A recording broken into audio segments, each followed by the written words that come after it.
Apyayantu mamangani Apranaschakshushrotramatho Balamindriyani cha sarvani Sarvam Brahma Upanishadam Aham Brahma Nirakuryam Mama Brahma Nirakarot Anirakaranamastvanirakaranam me astu Tadatmani nirateya Upanishatsu dharma te mayi santu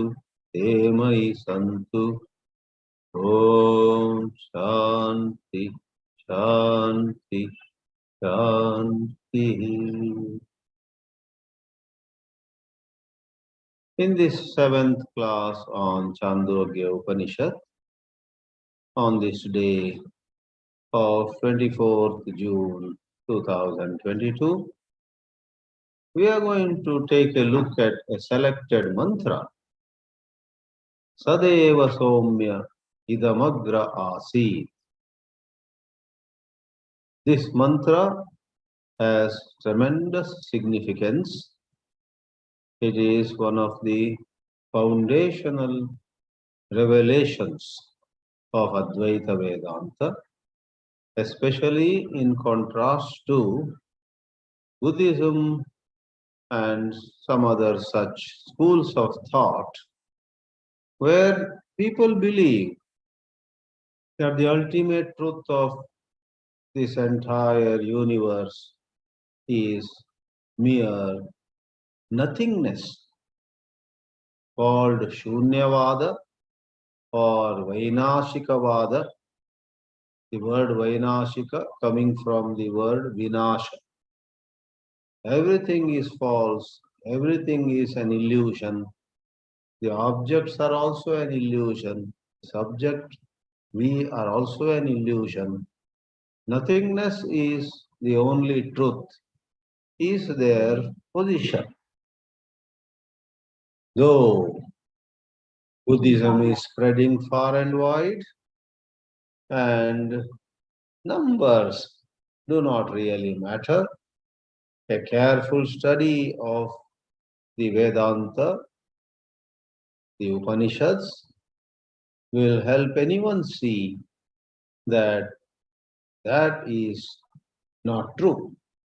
In fact, many scholars have the doubt whether the Buddha himself literally meant nothingness as the ultimate truth. Maybe he actually told people everything is perishable, nothing remains at all, to help them get detached from worldly things. He may not have meant it literally. That applies to his position with regard to God also. When they asked the Buddha, is there God? He observed noble silence. That is how the report goes. He did not say emphatically, there is no God.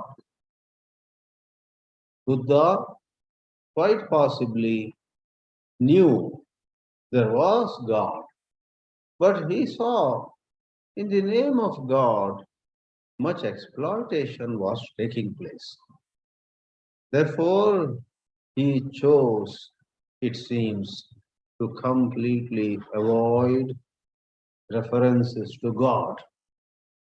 During his time and during those times, it was certainly helpful for large numbers of people to focus on mind control, calming their mind, letting go of desires, walking the path of truth and non-violence, appealed to a lot of people. Today also, if large numbers of Westerners adopt Buddhism, it is not because Buddhism is completely satisfying to them, but they have certain reservations they get a bit confused and confounded at Sanatana Dharma's symbols and images and the talk of gods and kinds of worship and so on. They're unable to really grasp the inner truths of these practices. So they look at Buddhism much simpler. It appears simpler. With due regard, with due respect to the Buddha and to Buddhism, those of us who have fortunately studied the Vedanta carefully are more than convinced that there is God, there is something called pure existence, Sat, which is also Chit, and this entire universe, or for that matter, our own existence, is basically that Sat Tattva only. So, this emphatic statement by the Guru of Chāndogya Upanishad, chapter 6, Uddālaka Muni, who had as his disciple no other person than his own son, Śvetaketu, the emphatic statement by Uddālaka is of tremendous philosophical significance.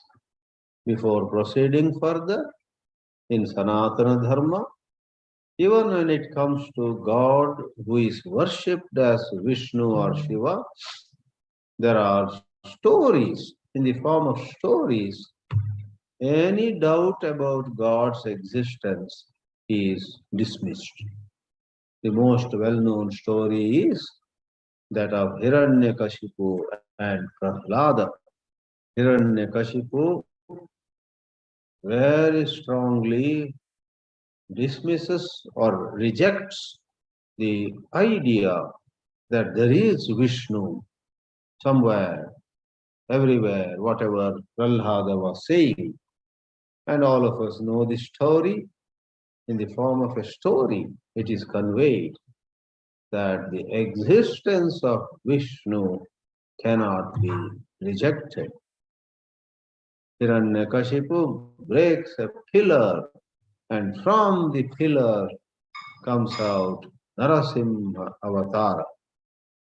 So, we do not regard it as just a story, by the way. For many people, it may be just a story. For many, it may be just symbolism. But true believers, astikas in Sanatana Dharma, accept it as having really happened. The 10 avatars are real. 9 of them have happened already. The 10th one will surely come.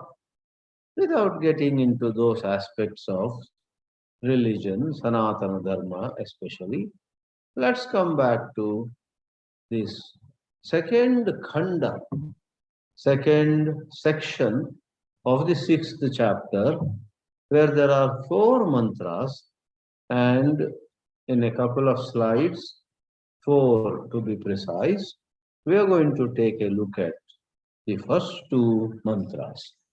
Therefore, let's go to the title slide now, which presents the most important mantra of this section.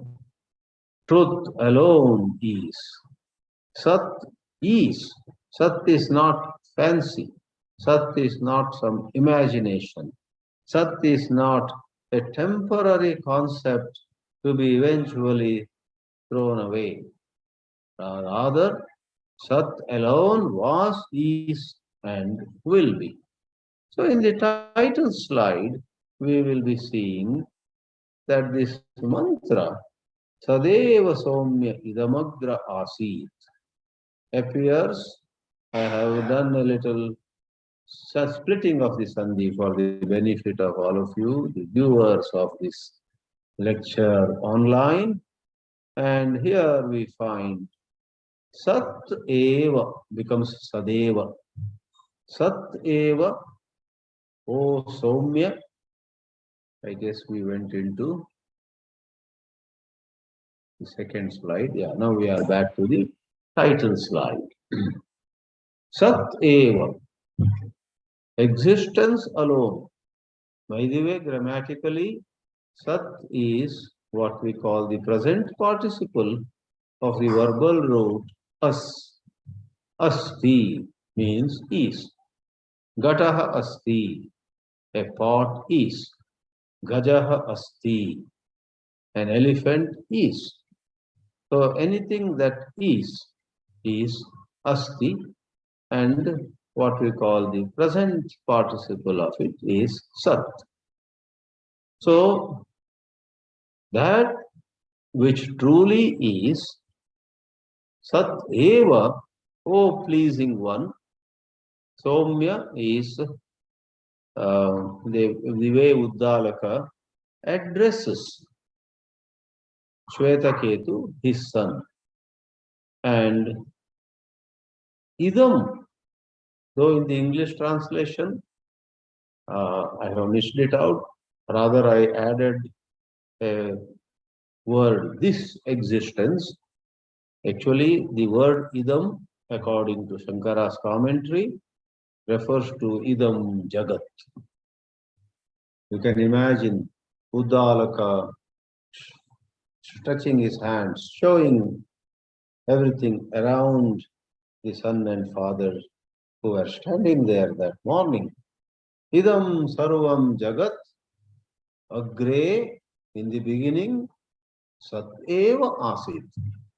Therefore, the prose order here would be idam jagat agre, in the beginning, sat eva asit. Does it mean today it is not sat? In fact, Bhagavad Pada Shankara takes up all these questions. Sometimes you may laugh at them, but there are students who get such a doubt. Oh, past tense is used here. Sat asit, which means that adhuna, nowadays, sat na asti. No. Shankaracharya in his commentary says, if a pot maker, a potter, lifts the pot he has made and says, you know, I made it just today, couple of hours ago. And before that, this pot was clay, mrit. This pot was clay only. Does it mean that the pot now is not clay? Is the potter saying to his friends who have gathered around him that this pot was clay and now it is gold or aluminium or silver or copper? No. This pot, couple of hours ago, was a lump of clay. I put it upon the potter's wheel, did my artistic work and created this pot. This pot was clay, is clay, and will be clay also. Giving that illustration, Acharya Shankara says, idam jagat sat asit should not be misunderstood as sat, the idam jagat, this universe, now is not sat. No, now also it is sat. And in addition to emphasizing the continuous existence of existence, therefore we have called the title slide, we are given a title, Existence, Pure Existence. Advaita Vedanta is all about helping us, anchoring ourselves in pure existence. Normally, to make a passing comment on the practical side of the Vedanta, we, especially human beings, anchor ourselves. We dwell in thoughts about how we failed here, how we succeeded there, how such and such challenges are before us tomorrow. And because of that, we get anxious, we get proud at times, we go through so many things.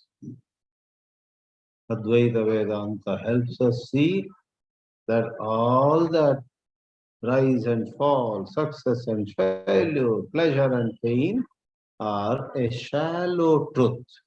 There is no depth. If you go to the depth of spirituality, you find you never lost, you never won. Perhaps I have said this before.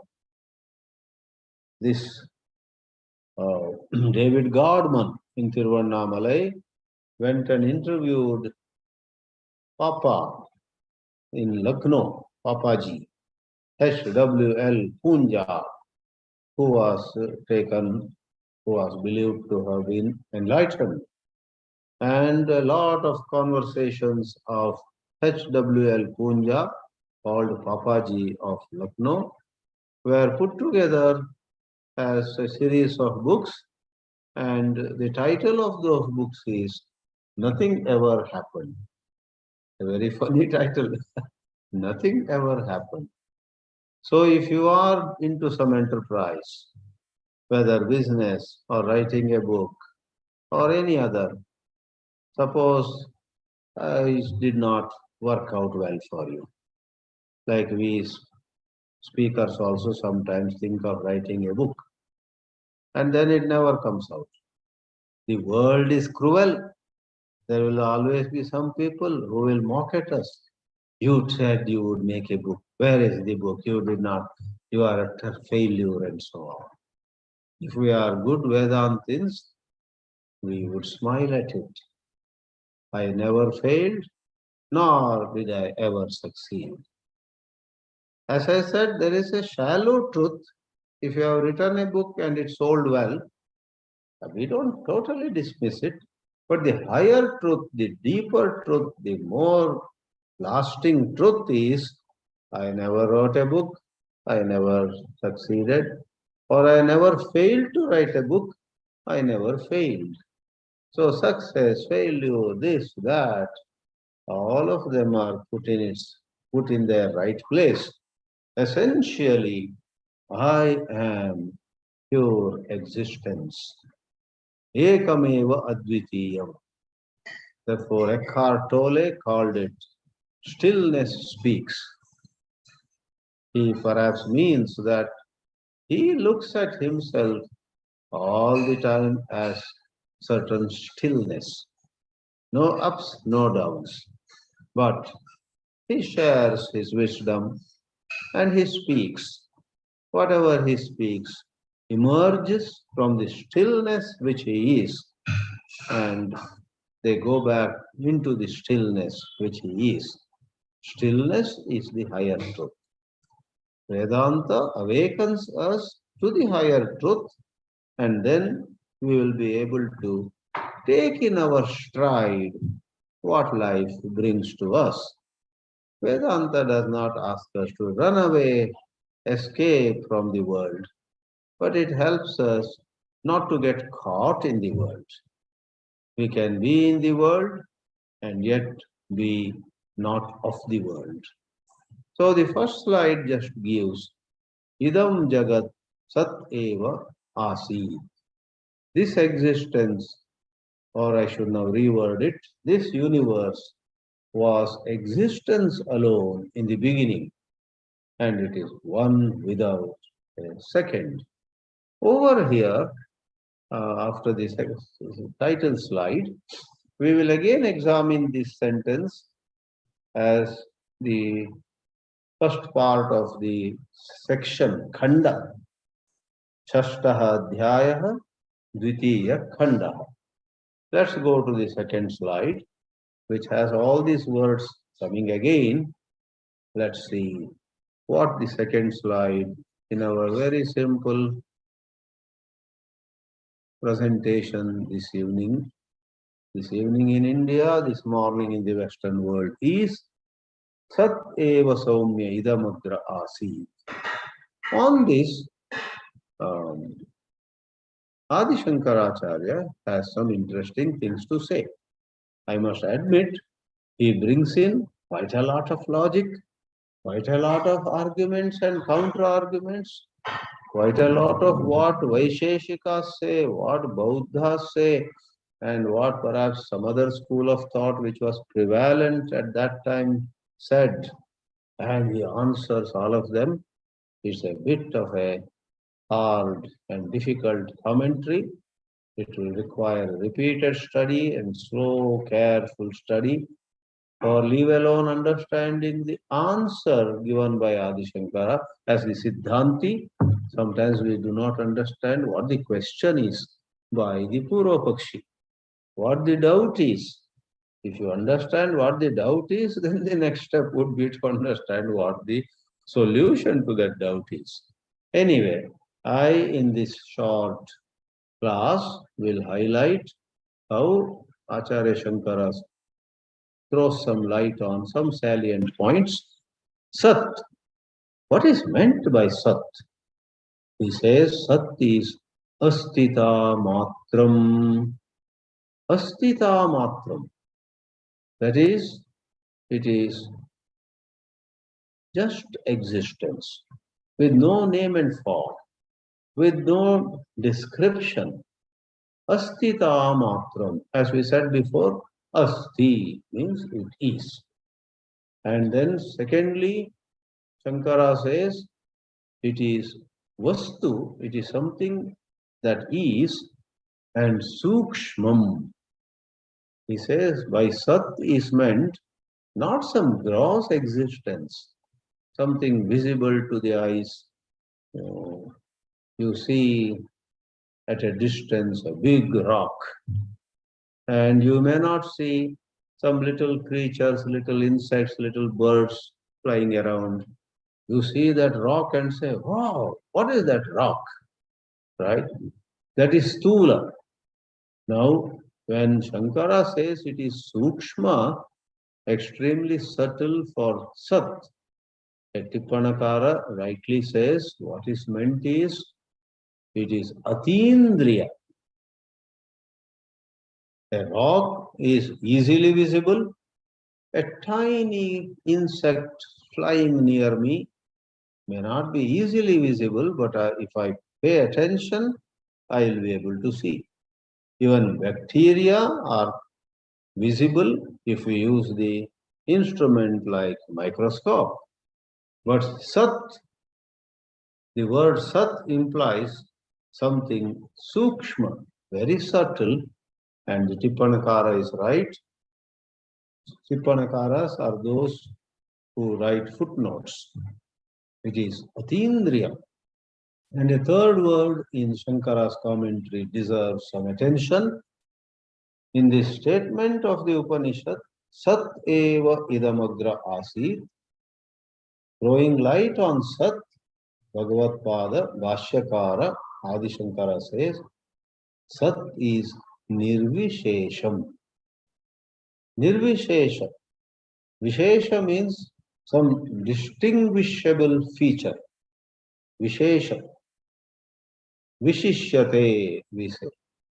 For example, an elephant stands apart from an ant. And if somebody asks, what difference? Both are same, both are creatures, both are living beings. You say, wait a minute. An ant is so tiny and the elephant is so huge. That is a Vishesha. If a father says, I'm very proud of my daughter, you ask, what makes you proud of her? He says, she is always cheerful. She is always good in maintaining healthy relations. Something. That is the Vishesha. That is the general meaning of Vishesha. But when Adi Shankara says Sat is Nirvishesha, on a much deeper level, we again take help from a Tippanakara who says Nirvishesha means that which does not come across as either Dravya or having some Guna or having some Karma. Dravya, Guna, Karma are three words used very many times in such works like Adi Shankara's commentaries, because Dravya means some substance. You take some sugar, it's some kind of Dravya. You take some sand, you take some other clay, You take some wood, they are all dravya. And moment you look at them, moment you, with eyes closed, you have them on your palm, you get a feeling, oh, this is this kind of material. In engineering, there is a material science. There was a book when I joined engineering in 1975, Properties of Matter, matter, dravya. And the author's name was D.S. Mathur. He used to joke, "Yo, do you have that book, Properties of Mathur by D.S. Matter?" We used to interchange the author's name and the book's name.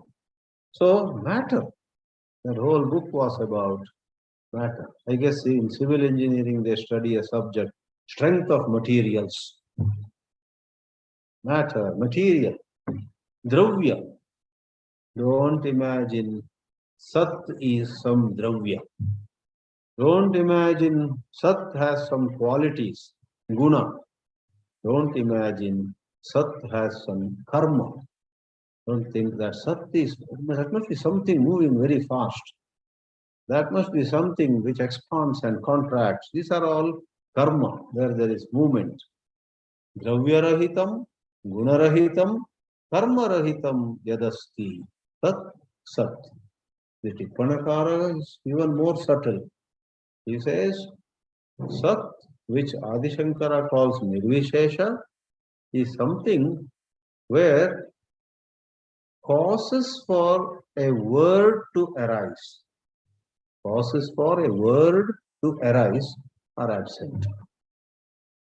As I said, you hold some sugar and put a little in your mouth, a word arises. It's sweet. You use a word. Same way, guna. Somebody is short-tempered, you whisper in the ears of your friend. This fellow gets angry so easily. Some words come out to describe that person. Same way, you travel by bullet train during a trip to Japan. You say, wow, we could not know, but then when it was announced, it was going at 200 kilometers per hour or more. So you express. So this karma, this dravya, this guna become shabda pravritti nimitta. But sat is such a reality where no words would arise in your mind, in your consciousness. Anyways, this way we dwell on every word of Adi Shankara's commentary. Just to cover this one mantra will require several hours. So we go ahead. In Adi Shankara's commentary, he picks up one more point. When it is said, Agre, Sadeva Somya Idam Agre Asit. Shankara raises first a question, Kada Asit? When did it exist? Of course, the answer in the mantra is Agre. What does Agre mean? We said in the beginning. What does it mean in the beginning? Jagataha Utpattehe Prak, says Shankara. Before even the universe came into being. I don't want to every time go into these footnotes, but there is a footnote here in the book that I use, the soft copy of course, where a very insightful comment is made. Though we use the language, before the universe came, this Sat was really what is called time, the axis of time. You see, it is on the axis of time that we have terms like after, before, etc. And in the Vedanta, time is a part of the universe. Universe and space, time, etc. are co-equal. They are together. Universe rises and with the universe time rises. So really speaking, before the universe arose is a concession in language. We are so used to think of anything and everything on the axis of time, we cannot imagine absence of time. So the Tippanakara says this expression Jagataha Utpattehe Prak is going by ordinary language. Really, when we say Sat alone was, that word was also is not to be taken literally. Let me say to conclude this comment, if you take the expression was, Sat was, if you take it literally, you know what it means? Time was before even Sat. Time as though is the unquestionable parameter. But much before Einstein talked about relative nature of time, relative nature of space, Vedanta had said that time is part of the avidya bhumi. Time is part of what comes into knowledge in erroneous perception. When the error in your perception ends, you will be anchored in a timeless, because of shortage of any other word, I would use the word dimension. To stay in the timeless dimension, to stay in the indescribable dimension is what is meant by Atmanishtha. All right, what is then meant by Sat alone existed? One more point from Shankara's commentary. He says, Pragutpattehe tu agre kevala sat chabda buddhimatra gamyam. Buddhi, if you wish to think about that Sat Tattva, you need to think of it. He himself clarifies, Nahi pragutpattehe namavad rupavad va idamiti grahitum shatyam. If you wish to think, Buddhi thinks, Buddhi, our intellect, thinks about reality. Sat Shabda Matra, he says, it is Sat Shabda Buddhi Matra Gamyam. And he clarifies, Namavat means having a name. Rupavat means having a form. So is it possible for you to visualize with your intellect something which has no name, no form?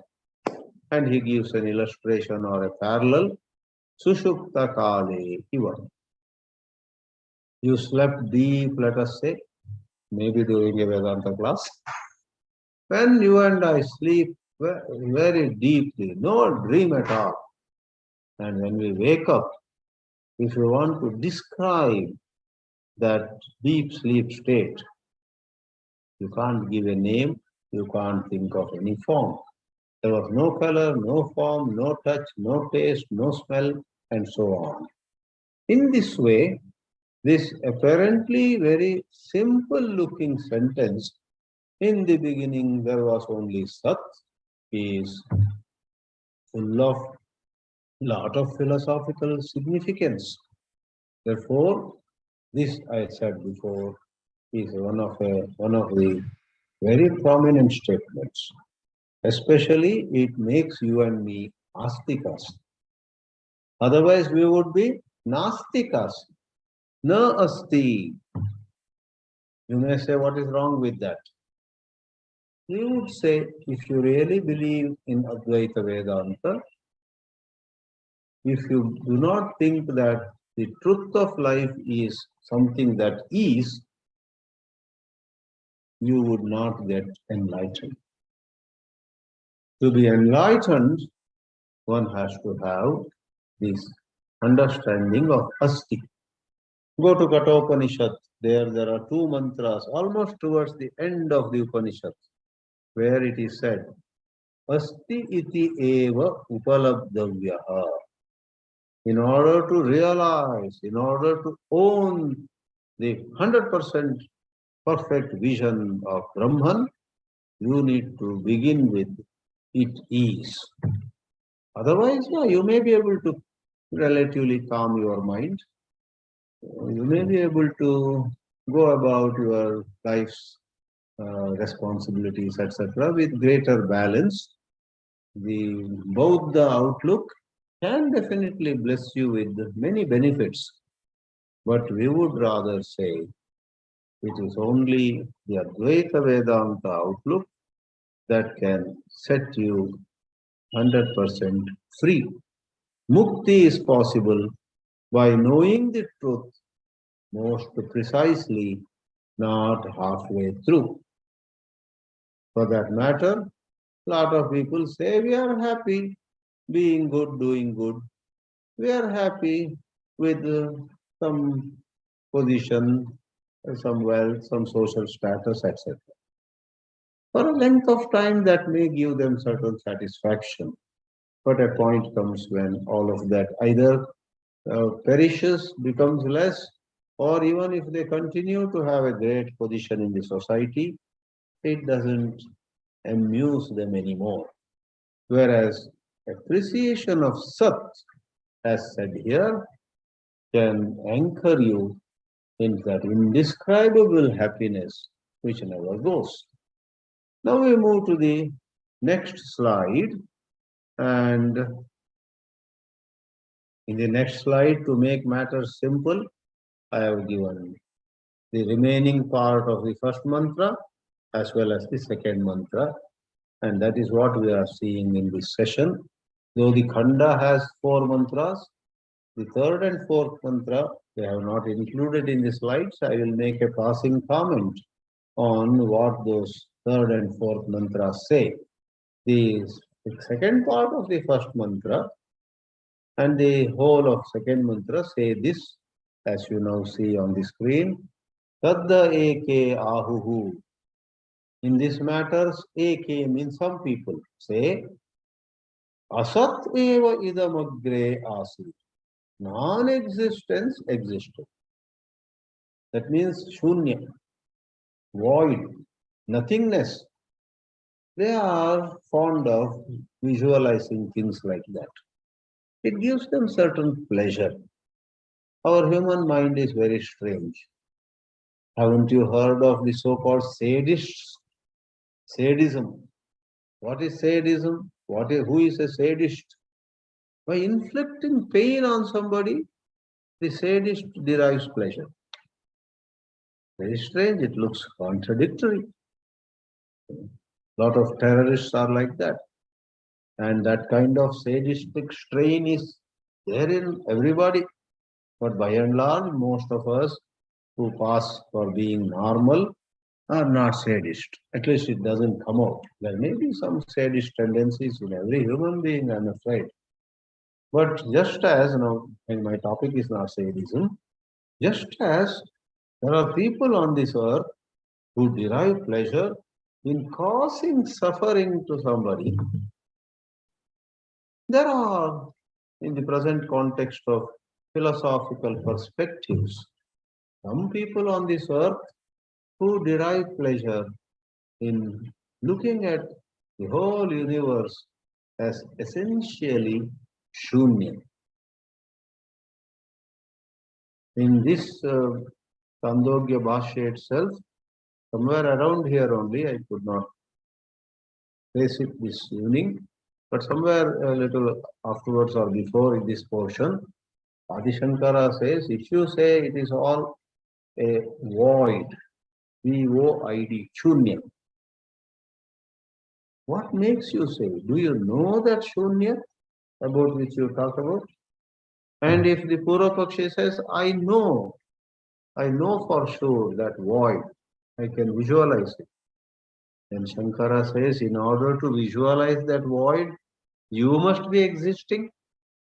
Unless you exist, how can you propose void? Therefore, even to talk about void, there has to be truth, that is existence. In order to talk about non-existence, there has to be existence. Buddhists may have their own arguments. Finally, you see, these are not so easy to resolve by mere tarka. Therefore, Kathopanishad says, Naishad matihi tarkena apaneya. Naisha Matirapaneya, Naisha Tarkena Matirapaneya. There is a line. Let's see here. Tadda eke ahu asadeva idamagra asi.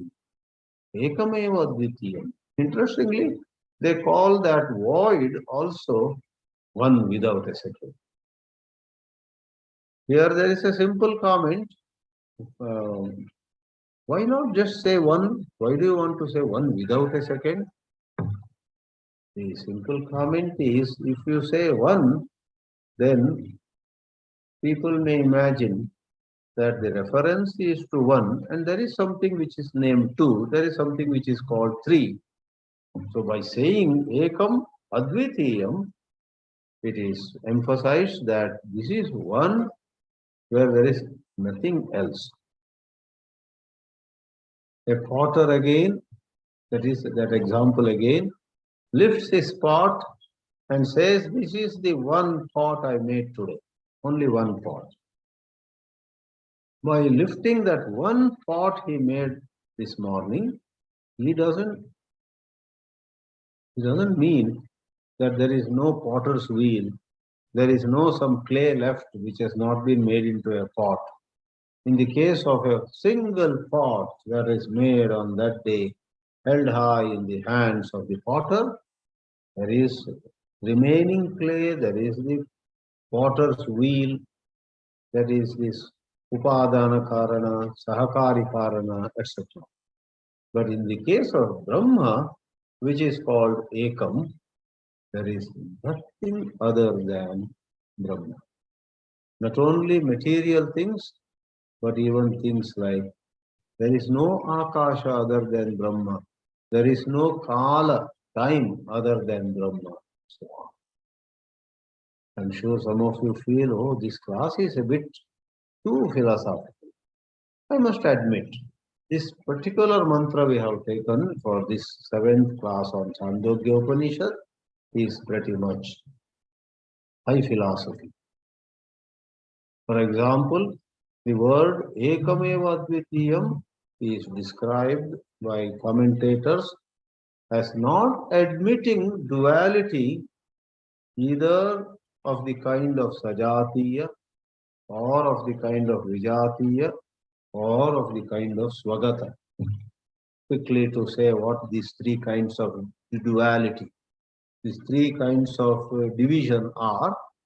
A cow is different from an elephant. That is Vijatiya Bhed. A cow is different from another cow. This may be a white cow and that may be a black cow. Both are cows. That is Sajatiya, Samana Jatiya Bheda. And within the body of the cow's horns are different from the ears of the cow, which again are different from the belly of the cow. That is called Swagata Bheda. So various forms of distinctions are simply absent in Sat. Now coming back to this opinion of some Buddhists and Vainashikas, Vainashika perhaps is a sub-school of Buddhism in general. They say non-existence alone was, is and will be. It is all illusion. Everything is illusion. God also is illusion. This Brahma, the Adhisthana of the creation, which Advaita Vedantis talk about, is also illusion, etc. Tadha eke ahuhu asadeva idamagre asi. And about that also they say ekameva dvitiyam. And if you go further, you see, all this universe arose from non-existence. Tasmad asataha sad jayata. Shankaracharya hastens to add that as per proper Sanskrit, it should have been Tasmad asataha sat ajayata. Even those who have studied a little Sanskrit know that in past tense, this comes in. Ramaha patati, Ram reads a book. Ramaha apatat. And in Atmanepadi, Krishnaha dhanam labate. Krishna gets money. And you want to put it in past tense, Krishnaha dhanam alabata. So jayate is present tense, ajayata. So those of you who read the Mula Mantra may wonder, with a little knowledge of Sanskrit, how come to say everything arose from asat, it is said sat jayata? Should it not be ajayata? Past tense has a. Shankara says, oh, you are right. You are 100% right. According to proper Sanskrit, it should have been sat ajayata. Then why is it sat jayata here? That is Chāndasaha. Chāndasaha means Vedic usage. In the Vedas, at places, the modern grammar, Paninian grammar, is not followed. And because it is the sacred Vedas, we accept the mantra as it is without trying to change it. But in our understanding, in our notes, we say Jayata here stands for Ajayata. Now, rest of the selected portion today is just about how Uddālaka lovingly advises his son Śvetaketu not to be carried away by these false arguments. He says, Kutastu khalu somya evam syat. How can it be so, my dear son? Katham asataha sajjayeta. I believe in the commentary he writes. Some people say it seems, you see, a seed completely dies. A seed vanishes when the sprout has come, or the sprout then becomes the plant. Shankara says, wait a minute. The seed does not die. Whatever made this seed, whatever ingredients had gone into the seed, they themselves, bijasya avayavaha. Avayava means part. The parts of the seed which were inside have modified, have morphed, have changed to become the sprout and to become the plant and so on. Do not say the plant has come following the 100% destruction of the seed. No, the seed is not 100% destroyed. The seed itself became the plant. This, in fact, leads to a lot of implications. In one of his early talks of Swami Vivekananda, perhaps before an American audience, he goes to lengths to say all effects in life are causes themselves appearing later as effect. It has implications in the physical domain. Clay is the cause, and the pot is clay itself in another form. That's the physical domain. In Karma Siddhanta, it goes on a different level. What we experience, pleasure and pain today, are no other than right or wrong that we had done before.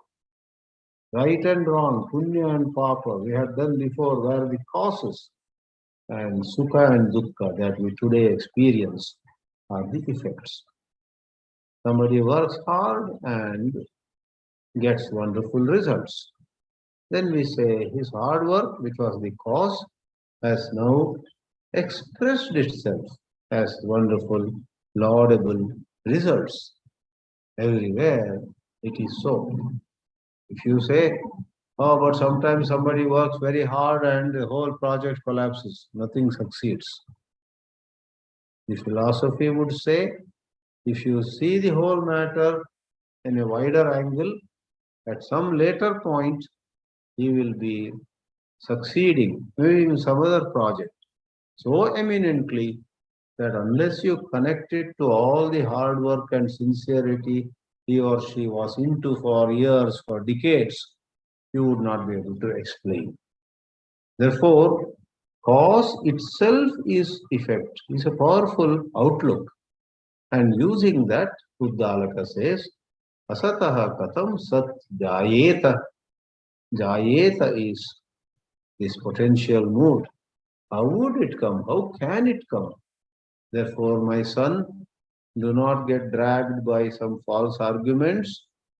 Don't go by numbers. The religions which have the largest number of followers doesn't have to be the true religion or the most supreme or the best religion. With due respect to the good things that religion may have.